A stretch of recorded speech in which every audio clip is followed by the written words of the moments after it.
Greetings, I am Lord Revan, and this is my review of Star Trek Discovery and its ever growing effort to give me a stroke. This week, I am reviewing The Abominations Part 1 and 2 of the episodes known simply as Terra Firma, because I hate myself. So, the episode opens with a pair of eyeballs forming into a human nervous system and brain because Star Trek has become, well, horror porn. Well, actually, in season one, it became literal porn with the whole Klingon thing, but yeah, let's just move it past that. And look at this lovely clip.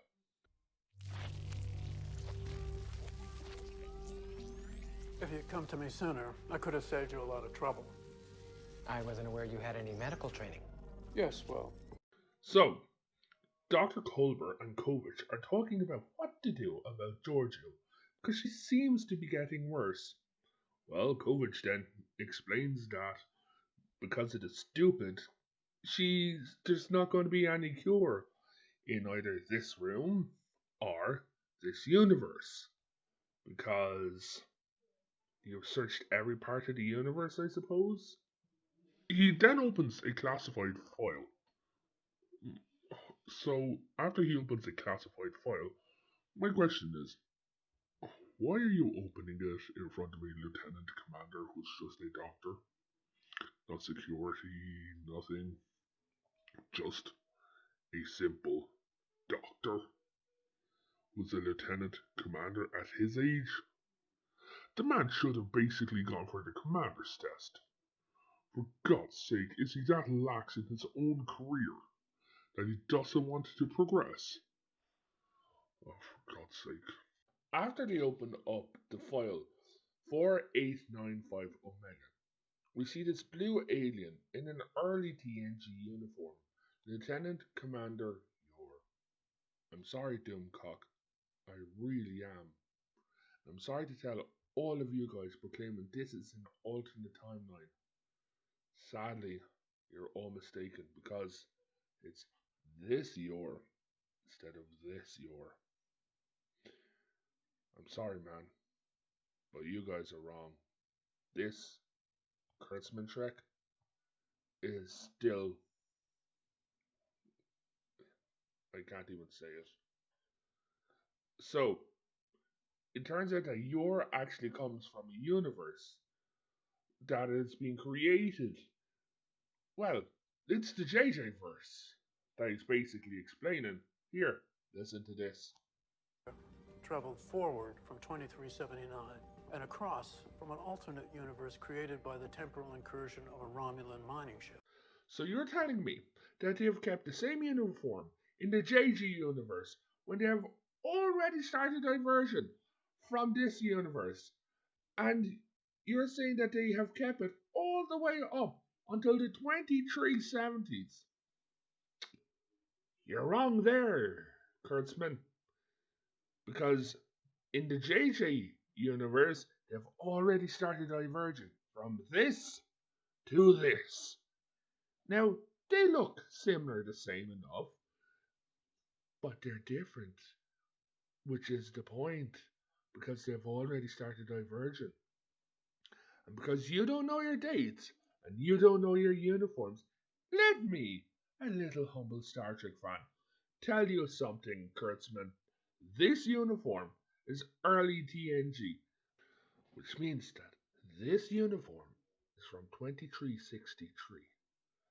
That the uniform on your Lieutenant Yor is from 2363, not 2379. Okay? This uniform is from 2369. See? They have already changed because this is the TNG uniform. Okay? 2369.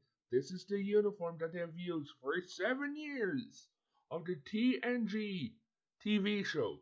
Something that you obviously have not watched. This uniform is from late 2369. It's known simply as the Voyager uniform because that is where it's used most. It was also on DS9 if you bothered to watch that show. And oh, Alex, this uniform is from 2373. Okay? Are you keeping up on the dates here now, Alex? Just wondering. Oh, and Alex, my dear Alex, are you telling me that you want me, a die-hard Star Trek fan, to believe that in the 230 years since the timeline was altered, that the uniforms have stayed identical when 230 years ago, Alex, that in the movie series that you worked on, they had already begun to change when this is the dress uniform, this is the original dress uniform, this is an admiral's uniform in your little Kelvin timeline. Alex, Alex, you do not know anything about how time works, do you? You fucking loser. Moments after this, Clovis suggests that they sedate Georgiou because since there's no cure in this realm or in this galaxy, that she's going to die a very painful death. You know, they've been looking for this cure for 100 years, but then, within seconds, this happens. It's from before we jump to the future and after. This is pointless. There is absolutely no... There is a solution. Because this is the bestest crew ever. We then cut to the mess hall, where Georgiou's hand is going through a wine glass because all her molecules are falling apart.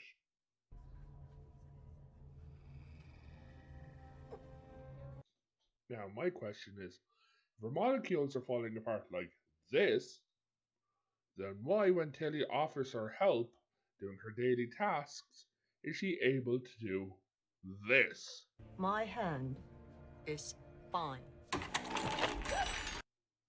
Now, that is going to be the first time that Tilly has ever had food on her uniform, because as we all know, Tilly does not let food escape her mouth. And another question. Why does Georgiou not fall down through the ship? I mean, if her molecules are falling apart, why doesn't she just fall out of the ship into space and blow away? Like, do the writers not ask these questions? Well, I guess not. They're there simply for a paycheck. So after this, we then see Saint on High Michael Burnham herself as she graces Georgiou with her presence. She then informs her that there has been a development. We then cut over to the briefing room. I don't know where Georgiou went because they both left together. And they're talking about Donovan 5. Now, here's what I have to ask the writers themselves. Do you or do you not remember that you promoted Tilly to the first officer? Because Michael Burnham is around in every single meeting and Tilly is around in none of them. What does this have anything to do with Michael Burnham? I don't know, and why is she there? I have no idea. This is terrible writing. So, Kovac is talking and he says that the sentient computer is great for movie nights. That's right, folks, I just said sentient computer.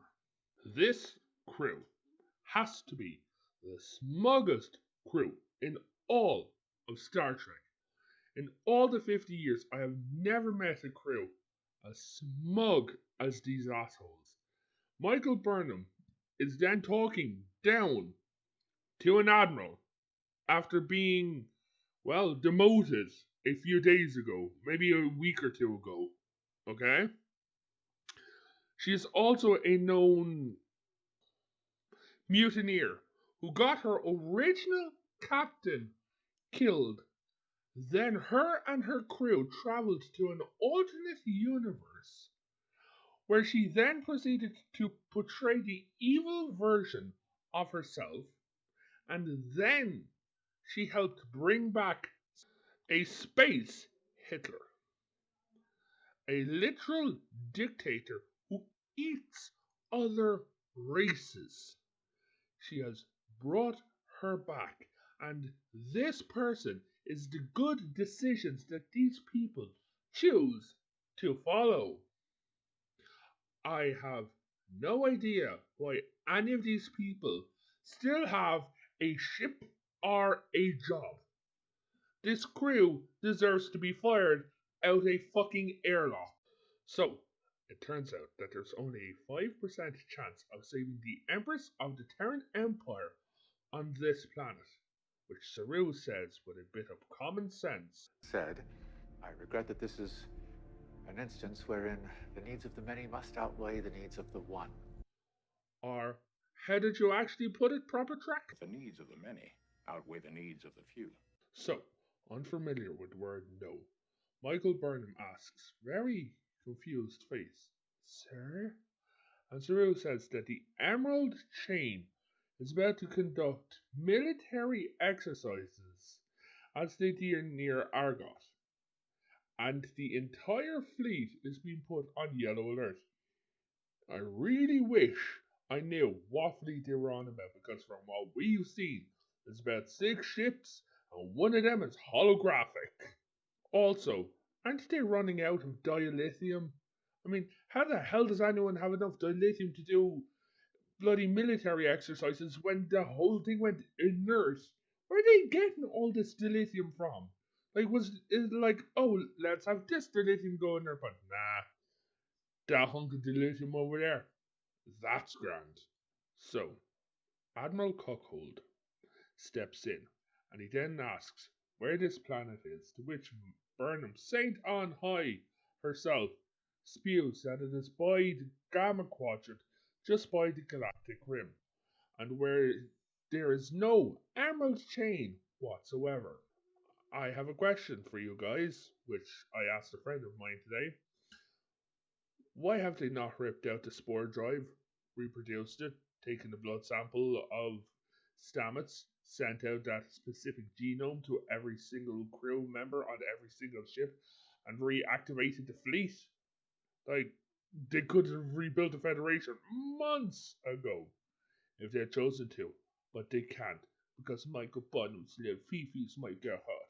After coming to the conclusion that they're going to send the Discovery to the Gamma Quadrant to save a woman who has a 5% chance of survival, the Admiral Cuckold steps in and he says this stupid, seemingly meant to be emotional line. Advice when I was green, but I take it from an old salt who's made a lot of bad calls in his day. A crew member is drowning. If we let her, then your crew will never look at you or the Federation the same way again. And you will never look at yourself the same way either. Afterwards, in the gym, Burnham meets up with georgu, and georgu asks, what is she missing? And then georgu says this. Enough of your help. Your help is useless. Yay! Finally, somebody calling Burnham out on her bullshit. So, let's see how long this lasts. So, after that, georgu then does what every single true Star Trek fan has wanted to do since episode 1 of this bullshit.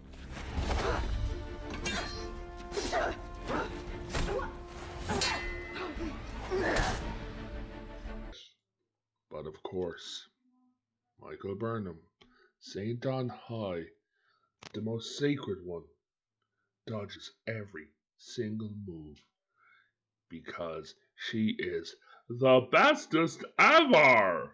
Georgiou shouts at her to fight me, and after Burnham then refuses, Georgiou does this. You know, I love that scene so much. Let's play it again. Just for a split second. Ooh, yeah. Here it is again. And again. I'm done. Sorry. She proclaims if Michael Burnham won't fight her, that she will die. And then she proceeds to pull a sword on Burnham, stab her, plunge it deep into her thorax, slice her open. Sorry, you might be able to tell I don't like this character. After this, her and Saint Burnham proceed to start talking, and she says that in her universe, Michael Burnham would have been honored to kill her, and it would have been her honor to die by the hands of Michael Burnham, because the entire universe revolves around Michael bloody fucking Burnham. After their wonderful little chat, Michael Burnham gives this to Georgiou. Yes, I know it looks like a little Fitbit, but it's an alarm clock that monitors Georgiou's condition whenever and wherever she goes. Now, my question for you, audience, is how in the name of fuck did Colbert come up with this? When did he have the time and the resources from when they last scanned her to go, I'm going to come up with this thing that'll detect how her condition is for when her molecules are falling apart that won't fall through it, which it still astounds me that all of a sudden at the beginning of the episode her molecules were falling apart, and at the end of the episode her molecules weren't. And why has she not fallen through the ship or the planet or anything like that?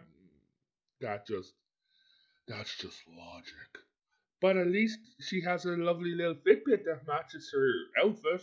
So, after the producer's scroll passes on, Saru is talking in the middle of the corridor to Georgiou and says, I have learned as much from you as I have learned from our prime Georgiou. You know, the woman who rescued you from your primitive planet. The woman you knew for at least 7 to 10 years of your life. The woman who was your mentor. And you have learned so much from this evil Kelpian eating empress of the Terran Empire that you have known for a few months to a year. Please, Saru, tell me one thing of value, one God-forsaken thing that she has taught you that will anyway impact your career. No, I thought not. She then looks over at Tilly and says, Your crew may survive you yet, Tilly. And then Tilly replies and says, You were good for me. Oddly enough, Georgia was good enough for Tilly, but not vegetables or cardio. After Tilly hugs the warmongering space Hitler goodbye, Giorgio and Burnham then appear down on the snowy planet, where they look and they touch the badge after figuring out they're in the wrong spot. Michael Burnham says this stupid line. Now what? Says we're supposed to go this way.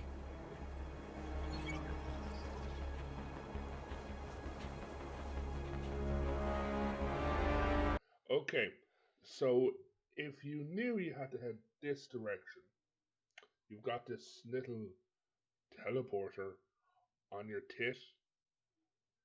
Why don't you just teleport to where you need to go? It's that simple.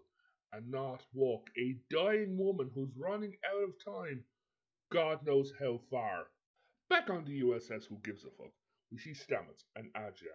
Aja, who's now the new bestest thing ever, we discover has fucked up. And it has run 10 diagnostics trying to fix this signal. When Stamets walks over and says, Oh yes, you didn't press this button or this button, you didn't reinitialize the scan. When you ran your 10 diagnostics, you'd think that they would have seen it on the screen.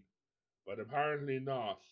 Because being that bestest of everything, you don't get to see everything, do you dumb fuck?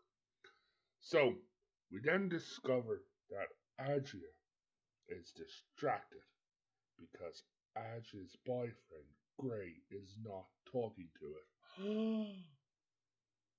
Hey, fuckface. Gray's dead. Yeah?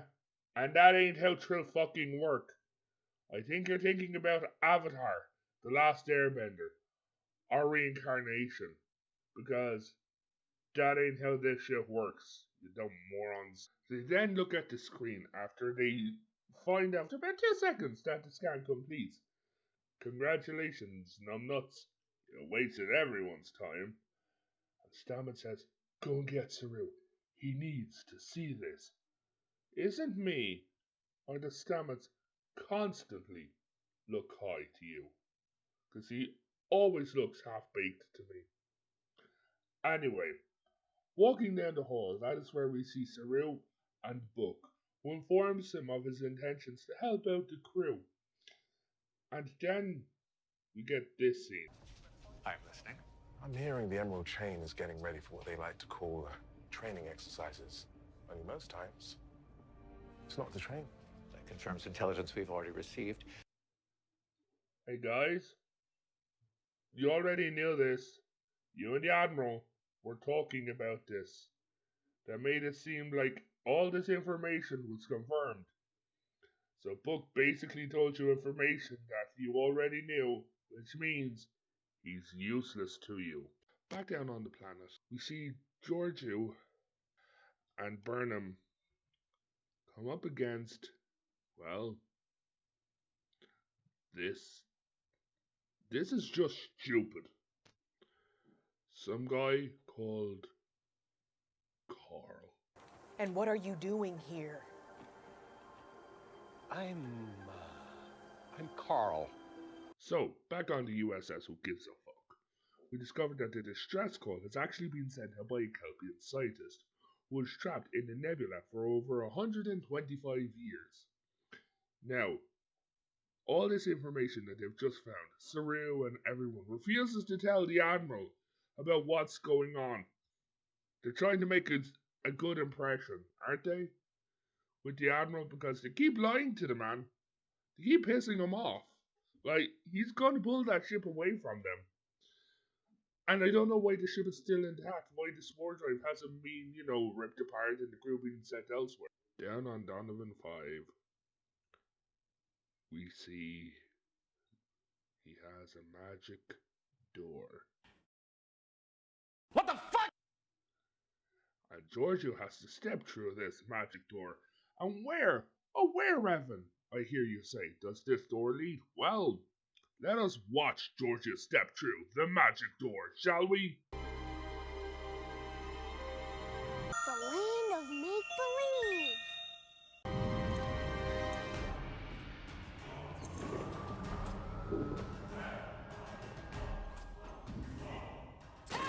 Terra Firma! Terra Firma! That's right, folks. The magic door is led her back in time to the Terran Empire. This shows stupidity. It boggles me because Tilly, the actress who's playing her in season 3, is a lot larger than the same actress who played her in series 1. And they expect us to believe that these two are the same person a few months apart when there is a drastic waking. They should not have done this with Tilly as Commander or Captain Killy. They should have put maybe Detmer, or they should have put bloody Brian Lorca back. Have him be the center of this episode. Don't have Tilly in it at all, going out humiliating the girl. All they get is people like me and people all over Twitter pointing out how heavy she's gotten since she first appeared as Commander Killy.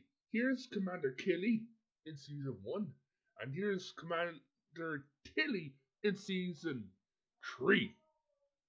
I don't know how these people think this is a good idea. In the Mirror Universe, we see that Giorgio is back as the Empress, which I love an explanation for, but I guess since it's a magic door, we will not get any explanation for this whatsoever. After a lot of walking around the ship, we discover that it is the day that Lorca betrayed Giorgio, and she's visibly confused. A Terran Emperor who is this confused would have been eaten alive, but I guess not.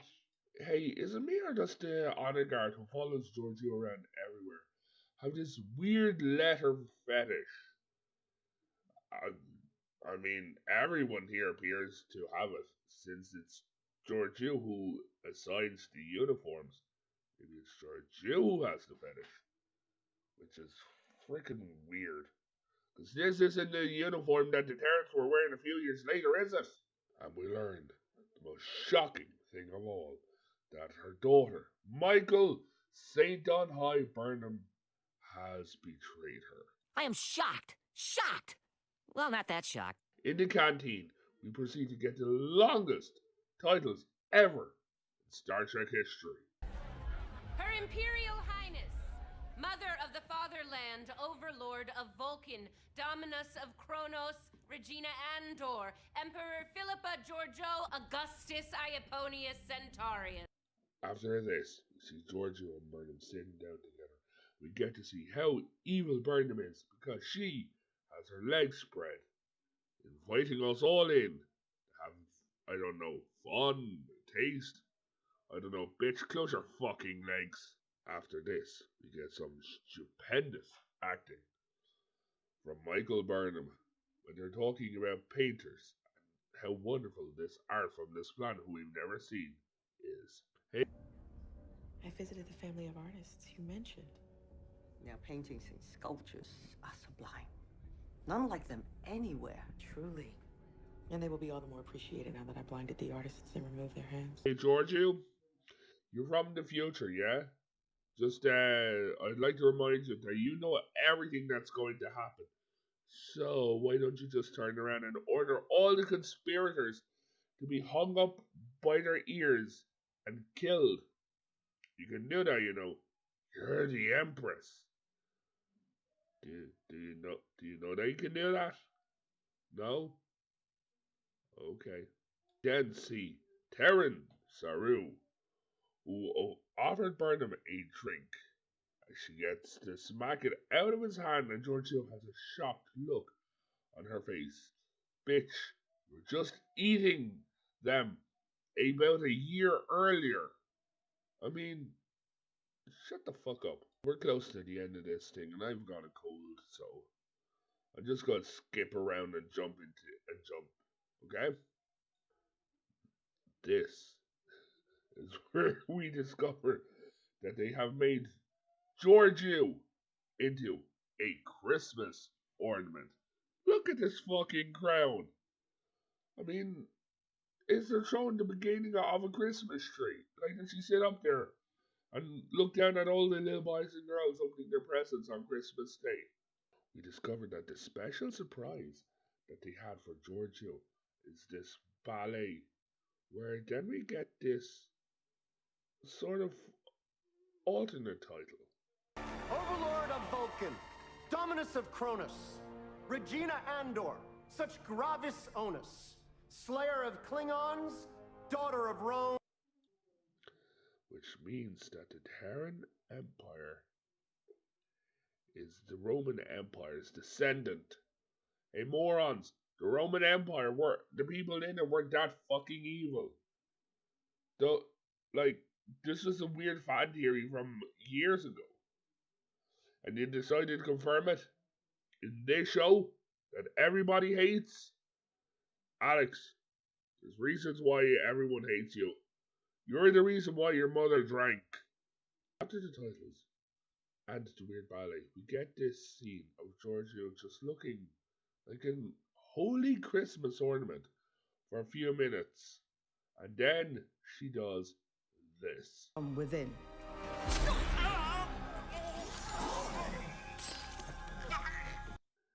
Well, there goes the best pot dealer in the universe.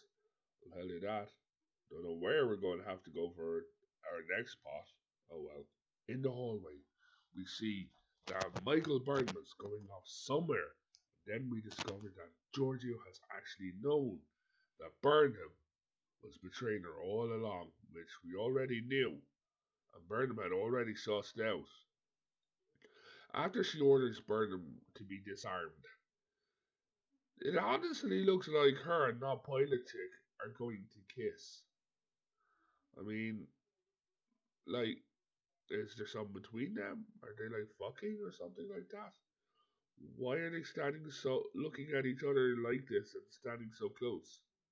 You should usually have a soldier on either side remove the weaponry. No? Okay. Guess it's left up to fan theories. There's no fans in this show.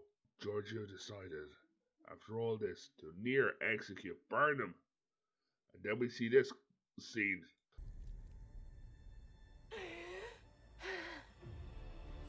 No. That is the easy way. And I know how that story ends. You die, I die, or both. That's it. That is my review of this episode. Thank you so much, and I'm so sorry it took so long. I've been feeling very, very rough, and I have a cold at the moment. So hopefully it'll pass soon, and I can get more content out faster than, well, a week. So thank you all for listening. Like, subscribe, and hit that bell notification for when I eventually do post content. And go and sign up and join over at the Common Man Cast, our sister channel. Thank you so much. Revan out.